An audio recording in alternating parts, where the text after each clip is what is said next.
So WhatsApp guys, তো কেমন আছো সবাই? আশা করি খুব ভালো আছো। তো আগের ভিডিও কেমন লেগেছে সেটা এই ভিডিওতেও জানিয়ে দিও। তো আজকে আবার চলে এসেছি আরেকটা প্রোডাক্ট আনবক্সিং নিয়ে। তো কি প্রোডাক্ট আনবক্সিং করছি পুরোটা দেখার জন্য ভিডিওর সাথে থাকো। তো আজকে বেসিক্যালি আমি একটা ভোট চাই তোমাদের থেকে, কমেন্ট সেকশানে একটা ভোট চাই। ভোটটা হলো যে আমার এরকম ভিডিও দেখতে তোমার ভালো লাগছে নাকি ফুড ব্লগিং করব, কি করব সেটা তোমরা ডিমান্ড করতে পারো।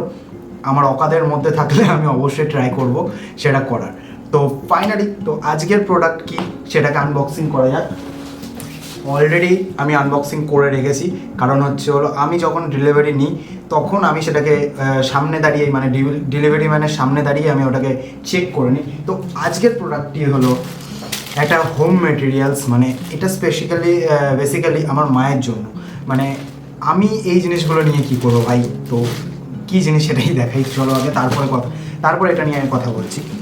তো এটা হলো একটা কোস্টার বলতে হলো যে খাবার টেবিলের ওপরে এই মালটাকে পেতে তার উপরে খাওয়া দাওয়া করা যায়। কারণ আমাদের বেসিক্যালি কাচের ডাইনিং টেবিল, তো তার উপরে কোস্টার দিলে কি কাচ ফেটে যাওয়ার ভয়টা কম থাকে। কারণ হিটে সবাই যারা জানা তারা অবশ্যই জানে যে হিটে কাচ চিট ধরে যায়। তো খাবার দাবার গরম থাকলে কী হয়, সেগুলোতে চিট ধরে যায়। তো এগুলো হলো কলা পাতা কোস্টার, যেটা তোমাদেরকে দেখাচ্ছি। দেখো, কলা পাতা কোস্টার, আলোতে হয়তো ব্যাপারটা একটু ঘেজি হয়ে যাচ্ছে, বাট দেখো এটা হচ্ছে কলা পাতা কোস্টার। আমি একটুখানি কোয়ালিটিটা তোমাদের দেখিয়ে দিই। দেখতে পাচ্ছ একদম পাতলা, একটু ব্যাপারটা কিন্তু মোটা আছে, নর্মাল পেপারের মতো নয়, একদম ভালো মোটা একদম মাল আছে। এগুলো কি খাবার টেবিলের তলায় পেতে সেগুলোর ওপরে আমরা থালা রেখে তারপরে খাবার খেতে পারবো। মানে এখন আমি খাবো না ভাই, কি মানে যাই হোক, এই জিনিসটা আমি অর্ডার করেছি মিশো থেকে, এবং এটা আমার পড়েছে 147 টাকা মতো এই মালটা। তো অফারে পেয়েছিলাম, এটা অনলাইন প্রাইস দেখাচ্ছিল 200 টাকা মতো। তো যখন আমি এটাকে মানে পারচেস করব ভেবেছিলাম, কিন্তু তখন আমি পারচেস করিনি। আমি ভেবেছিলাম যে হয়তো এটার দাম কমতে পারে। তো তার মোটামুটি এক সপ্তাহ পর যখন এটা আমি চেক করছি, তখন একটা নাম্বার, ওখানে অনেক জিনিসই এরকম হয় মিশোতে যে নাম্বারিং হয়, 7 ঘন্টা 8 ঘন্টার জন্য নাম্বারিং হয়। তো তখনের মধ্যে যদি প্রোডাক্টটা নিতে পারো, সেটা ওই প্রাইসের থেকে অনেকটা লো প্রাইস হয়ে যায়। তো তখনই আমি কিনে নিয়েছি। আর কোয়ালিটি নিয়ে আমি একটুখানি ভয় পাচ্ছিলাম, বাট না, কোয়ালিটি কিন্তু নর্মাল দাম আন্দাজে খুব ভালো কোয়ালিটি এসছে। আমাদের এখানে যদি অফলাইন প্রোডাক্ট কিনতে যাই, যদি লোকাল মার্কেটে কিনতে যাই, আমাদের নবদ্বীপের মার্কেটে যদি কিনতে যাই, এইরকম এর থেকে একটু মোটা এই কোয়ালিটি পাওয়া যায় না, এর থেকে একটু ভালো কোয়ালিটি পাওয়া যায়। সেগুলো পড়ে যায় মোটামুটি 400 টাকা সামথিং পড়ে যায়। তো সেই আন্দাজে এই কম রেঞ্জের কোস্টার কিন্তু বেশ ভালো। আমি যখন অফারে পাচ্ছিলাম তখন আমি বললাম ঠিক আছে, তাহলে নিয়ে নেওয়া যাক, দেখা যাক কেমন। বাট আমি হয়তো আর কখনো অনলাইন থেকে কোস্টার অর্ডার করব না। আমি তোমাদেরকেও বলবো, যদি মনে হয় যে এরকম কোস্টার ইউজ করা, এত পাতলা কোস্টার, তাহলে কিনতে পারো। বাট আমাদের এত পাতলা কোস্টার দরকার পড়ে না।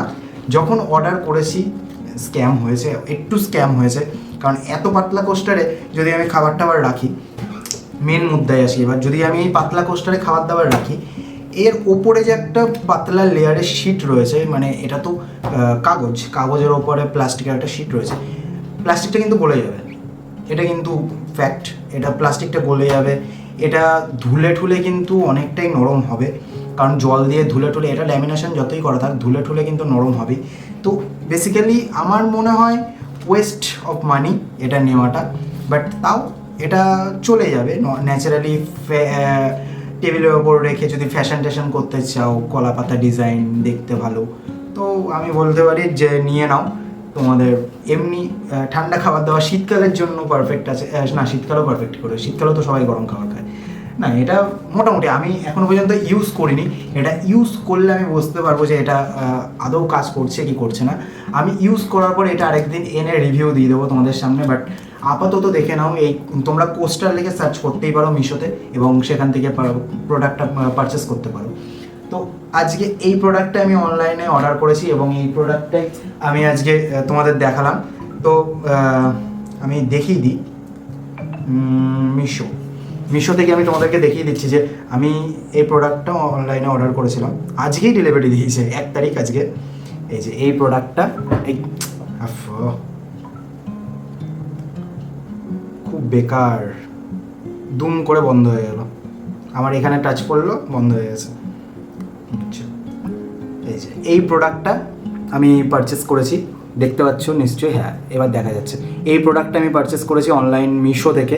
তো এখানে প্রাইস দেখাচ্ছে, ও বাবা আরও নেমে গেছে। এই যে আমি পারচেস করেছি 147-এ, এখন প্রাইস গিয়ে দাঁড়িয়েছে 139। তো প্রাইস কিন্তু আরও ডাউন হয়েছে, দেখতে পাচ্ছ গাইজ। প্রাইস কিন্তু অনেক আপস অ্যান্ড ডাউন হয় মিশোতে, তো এখানেও হয়েছে। তো কি বলবো, আমার এখন মনে হচ্ছে আর একটু ওয়েট করে গেলে হয়তো এটা আমি আরও কম প্রাইসে পেতাম। ঠিক আছে, যাই হোক, কোনো ব্যাপার নেই। আমি এখানেই দেখি যে আমি কতই পারচেস করেছি। দেখা যাচ্ছে নাকি কি জানি, আমি জানি না, কারণ এখানে তো দেখছি ডিসপ্লেতে উল্টো উল্টো দেখাচ্ছে। যাই হোক, আমি এটা দরকার পড়লে একটা স্ক্রিনশট তুলে দিয়ে দেবো। আরও অনেক কিছু আমার অর্ডার করা রয়েছে মিশোতে, যেমন এই আগের দিন যে আমি ফটো ফ্রেমটা অর্ডার করেছিলাম, এই ফটো ফ্রেমটা আমি অর্ডার করেছিলাম, এটা দাম দেখাচ্ছে এখন 83 টাকা, 97 টাকা সিওডি। আমি সব কিছু মিশোতে ক্যাশ অন ডেলিভারি করি, কারণ ওটাতে ভাই সেফটি প্রটোকল বেশি। কারণ যদি আমি অনলাইনে আগে অর্ডার করে ফেললাম এবং পে করে দিলাম, তারপর যদি মালটা না আসে তখন কিন্তু টাকাটা জলাঞ্জলি যাবে। তার জন্য আমি ক্যাশ অন ডেলিভারি করি, এবং ক্যাশ অন ডেলিভারিতে কিন্তু 10 টাকা 15 টাকা মতো বেশি লাগে। তো সেটা গেলে যাক, বাট মালটা যেন আসে, এটাই আমার কাছে মেন লাগে। তো যাই হোক, এইটাও আগের দিন অর্ডার করেছিলাম, এটা তো দেখিয়েছি। কোথায় গেল ব্যাপারটা, এই এখানেই আছে। এই যে আগের দিনের যে প্রোডাক্টটা, এই ছবিটা অর্ডার করেছিলাম, এটা এখানেই রাখা আছে। এখন আমি মানে ওটা করার পর আমি আর সরানোর টাইম পাইনি, ওখানেই রেখে দিয়েছি। তারপরে আরও অনেক কিছু আছে, যেমন না এগুলো সাসপেন্স থাক, এগুলো আবার পরের দিন দেখাবো। এগুলো আরও অনেক কিছু এসছে, আরও মানে এইটার সাথে সাথে আরও একটা দুটো প্রোডাক্ট এসছে, সেগুলো আমি তোমাদেরকে দেখাবো, সেগুলো পরের ভিডিওতে দেখাবো। আজকের মতো এখানেই স্থগিত করছি। আর যেটা আমি বলে গেলাম যে তোমরা কমেন্ট সেকশনে জানিও যে তোমাদের এই ভিডিওটা দেখতে ভালো লাগে, মানে এরকম ভিডিও দেখতে ভালো লাগছে, প্রোডাক্ট আনবক্সিং নাকি ফুড ব্লগিং, তাহলে আমি সেই দিকটাতেই জোর দেবো। যদি ফুড ব্লগিং ভালো লাগে থাকে, বা যদি ফুড ব্লগিং ব্যতীত যদি আরও কিছু দেখতে চাও, অন্যরকম ইউনিক কিছু আইডিয়াস থাকে তোমাদের মাথায়, তাহলে অবশ্যই ফটাফট কমেন্ট সেকশনে জানিও, এবং আমি ট্রাই করবো সেগুলো করার। তো দেখা হচ্ছে নেক্সট কোনো ভিডিওর সাথে। তোমরা ভালো থাকো, সুস্থ থাকো, বাই।